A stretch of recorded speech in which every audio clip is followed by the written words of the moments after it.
Hi, everybody. In the last video, I gave you a bit of backstory about my journey of coming to Spain, and I also teased this 2-year fast track eligibility for becoming a Spanish citizen. So let's dive into it. Stay tuned. So, when it comes to knowing if you are eligible to even apply to be a Spanish citizen, you really need to understand the core requirements. So, let's break it down. There are 5 in total, and the first starts with really understanding your timeline. Okay, so depending on your country of origin, aka your citizenship, Spain will require a certain amount of time that you are living legally in the country before you can actually be eligible to even apply for Spanish nationality. Let's take an example: a US citizen. You would have to live in Spain legally under a residency visa or permit for 10 years before being eligible to then apply for Spanish nationality. Now, like I said, every country is different. When we look at Latin American countries, they fall under a different timeline. So, people from specific LATAM countries, the ones that the Spanish conquistadored and colonized way back, they have a fast track option, which just means that they just get to apply for Spanish nationality after living legally under the same residency visa or permit, but just in 2 years. So, take a look at where you fall in terms of your country of origin, your citizenship, and what the timeline looks like for that specific country. Timeline requirements are very clear, but I do have a strategic hack for you if you are someone like me that was a dual citizen. So I am a US citizen as well as a Mexican citizen. A shout out to my parents. Through them, I obtained Mexican citizenship. So legally, I am also Mexican. That means that I am also eligible for applying in just 2 years, that fast track option, because Mexico falls under one of the categories of the countries that does have that perk. So if you have a parent or a family tie to a country that falls under the 2-year track, then I suggest that you do the same. Start the process of getting citizenship for that other nationality ASAP. It could take months or longer. So remember, a really key thing that you're going to hear me saying over and over and over and over and over again is plan ahead, girl, boy, everyone, plan ahead.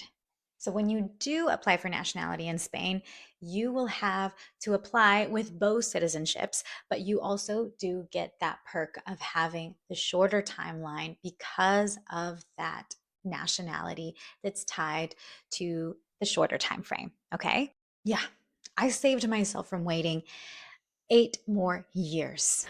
Ole.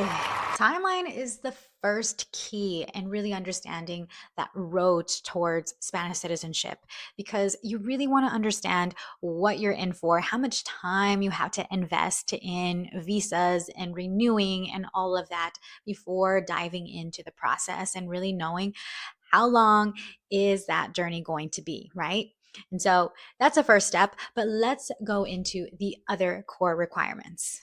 Second requirement is having a valid permit. This goes hand in hand with timeline. Whether it's a student visa, digital nomad visa, highly qualified visa, that permit must be valid throughout that whole time that you are waiting through up until your eligibility window, as well as when you apply, as well as when you're waiting for a response. So when your application is already submitted and you're just waiting, that residency, that permit needs to stay valid throughout that whole period. That's really key.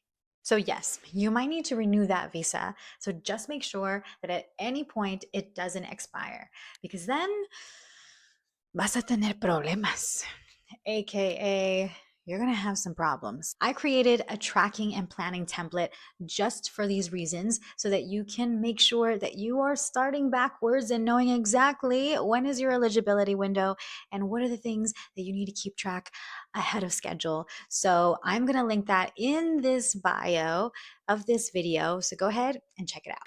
Ole. Third requirement, you need to prove legal and continuous residence in Spain. Of course, it's natural to leave for work or leisure purposes, but making sure that you're not leaving for several weeks or months at a time, because that can raise some alarms. Also, keep in mind that there are limits to how many months you can be out of Spain and still be eligible for nationality, okay? So, really key there too. Fourth requirement, you need to have a clean criminal record here in Spain as well as from your country of origin.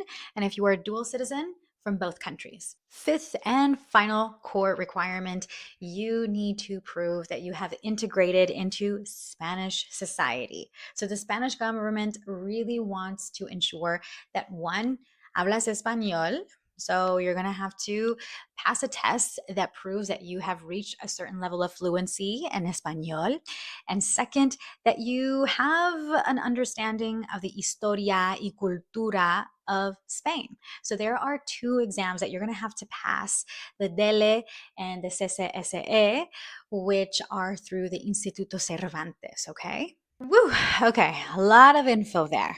Now, that was a very surface level breakdown of the core requirements. And I know that sounded like a lot, but there is a lot more in depth I can get into this. If you want more of an in depth explanation into each of those requirements, what I would suggest to you is to check out my ebook because I put everything into that ebook, screenshots, links, and so much more.